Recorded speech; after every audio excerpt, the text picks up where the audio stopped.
पुष्पा चुड़ैल। एक रात ठाकुर मोहन सिंह गहरी नींद में सो रहा होता है। तभी अचानक बार बार उसके कानों में बड़ी जोर से गुदगुदी होती है। बेचारा बार बार करवटें बदल रहा होता है। थोड़ी ही देर बाद उसकी गुदगुदी शांत हो जाती है और फिर अचानक से ठाकुर मोहन सिंह जिस कंबल को ओढ़कर सो रहा होता है, वे कंबल अपने आप ही नीचे की ओर खींचा चला जा रहा था। ठाकुर कंबल को ऊपर की ओर खींच रहा था और कंबल की ओर जा ही रहा था। थोड़ी ही देर बाद ये हलचल शांत हो जाती है और अचानक से ठाकुर मोहन सिंह का पैर कोई जोरों से खींचता है और ठाकुर मोहन सिंह बेड के नीचे गिर जाता है और उसकी आंखें खुल जाती है और वे घबराकर मन में कहता है, हे भगवान, इतनी रात को मुझे बेड में से किसने धक्का मारा? पता नहीं क्यों मेरे पसीने छूट रहे हैं। तभी अचानक मोहन सिंह के कमरे की खिड़की खुल जाती है और जोर जोर से हवाएं चलने लगती है और अजीबो गरीब जानवरों की रोने की आवाज आने लगती है और मोहन बेचारा डर के मारे ही बेड के नीचे घुसकर सो जाता है। ऐसे ही अगली सुबह मोहन सिंह साड़ी पहनकर और बड़ी सी लाल रंग की बिंदी अपने माथे पर लगाए, साथ में लाली लगाकर रेडी होकर बाहर आता है और उसकी पत्नी मेनका ये देखकर घबरा जाती है और कहती है, हे भगवान, ये कैसे किन्नरों की तरह तैयार होकर आए हो? दिमाग फिर गया है क्या आपका? या फिर किसी पागल कुत्ते ने काट लिया है जो ऐसी हरकतें कर रहे हो? मोहन सिंह तिरछी निगाहों से अपनी पत्नी को देखता है और कहता है, ए साली, पागल कुत्ते ने काटा होगा तेरे बाप को, और मैं किन्नर है तो तेरे बाप का क्या जाता है रे? मेरे बाप के ऊपर जाने की आपकी हिम्मत कैसे हुई? भूल गए कितना सारा दहेज लेकर आई थी मैं यहाँ, और इतना सारा दहेज लेकर आने के बाद भी यही दिन देखना रह गया था क्या? एरी चिमकांडी की शक्ल, कौन सा दहेज लेकर आई थी? मेरी तो शादी ही नहीं हुई अभी तक, और वैसे भी पुष्पा शादी नहीं करेगी कभी। हाय राम जी, अब ये पुष्पा कौन है? मेरी सौतन है ना?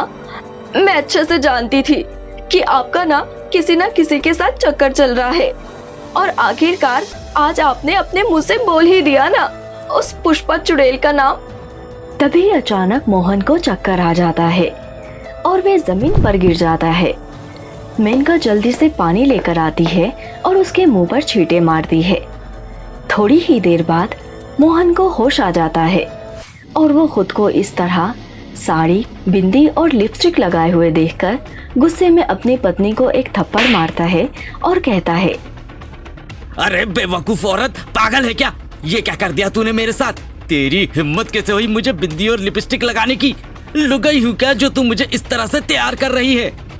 हाय राम जी, चिट भी आपकी और पट भी आपकी। मैंने तो कुछ किया भी नहीं, बिना बात के मुझे थप्पड़ मार दिया आपने। मैं तो खुद सोच रही हूँ कि आप इस तरह से तैयार होकर क्या कर रहे हो। दोनों पति पत्नी एक दूसरे को गलत ठहरा रहे थे।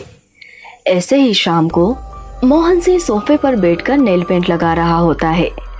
तभी वहां मेनका आती है और मेनका अपने पति को इस तरह नेल पेंट लगाता देख हैरान रह जाती है और उसे बहुत गुस्सा आता है और वे एक तकिया फेंककर अपने पति को मारती है।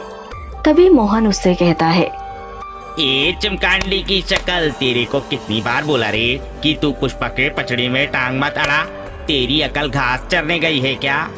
देखो जी, मैं आपसे आखिरी बार कह रही हूँ, बता दो मुझे ये पुष्पा चुड़ैल है कौन?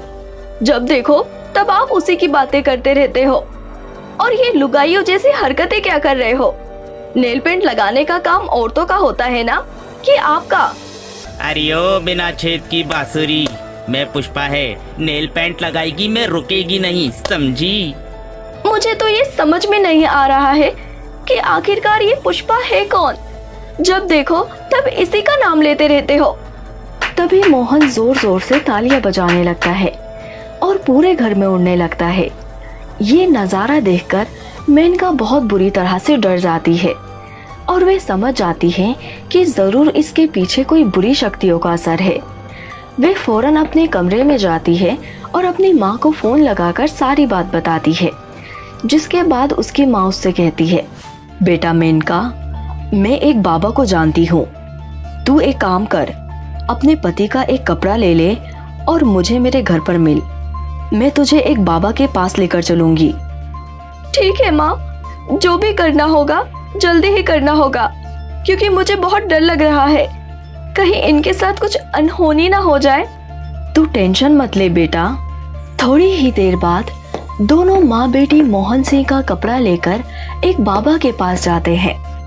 बाबा अपनी तंत्र विद्या शक्ति से मोहन के कपड़ों की जांच करता है और फिर कहता है, अलंक निरंजन, तेरे पति के ऊपर किसी बुरी आत्मा का साया है।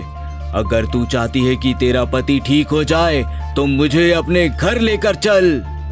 मेनका और उसकी माँ दोनों बाबा को लेकर ठाकुर मोहन सिंह के घर जाते हैं।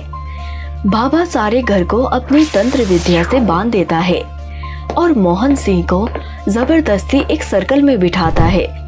उसे बिठाने के बाद बाबा कुछ भभूत वगैरह मोहन सिंह पर फेंकता है, जिससे मोहन को जोर का झटका लगता है। तभी बाबा कहता है, बता कौन है तू और क्या चाहती है? ए बुड्ढे, मैं पुष्पा किसी से डरेगी नहीं। अरे तू डरेगी नहीं, रुकेगी नहीं तो कम से कम बता तो कहाँ से आई है और क्या चाहती है? मैं यहाँ मोहन सिंह की जान लेने आई है, इसकी जान लेकर ही जाएगी। मैं जीते जी नहीं झुकी तो मरने के बाद क्या खाक झुकेगी? अरे तो बताना फिर, तू चाहती क्या है? ये मोहन ठाकुर, इसने किन्नर समुदाय की जमीन को हड़पा था और मैं पुष्पा किन्नर समुदाय की गुरु माता थी और मोहन ठाकुर ने मुझे मेरी ही जमीन से बेदखल करके जान से मार दिया था, क्योंकि मेरे जीते जी ये ठाकुर मोहन सिंह कभी भी उस जमीन को हथिया नहीं सकता था, क्योंकि पुष्पा कभी झुकेगी नहीं। और इस ठाकुर ने मुझे जान से मारा और मेरी जमीन को हथिया लिया। मैं बस इतना चाहती है कि ये ठाकुर किन्नर समुदाय की जमीन को वापस कर दे, वरना मेरी आत्मा ऐसे ही भटकती रहेगी। बाबा पुष्पा चुड़ैल को विश्वास दिलाता है कि वे उसकी जमीन उसे वापस करवा कर ही रहेगा। बाबा की ये बात सुनकर पुष्पा चुड़ैल मोहन के शरीर को छोड़ देती है। मोहन भी डर के एक वकील को बुलाता है और किन्नर समुदाय की जमीन उनको वापस कर देता है।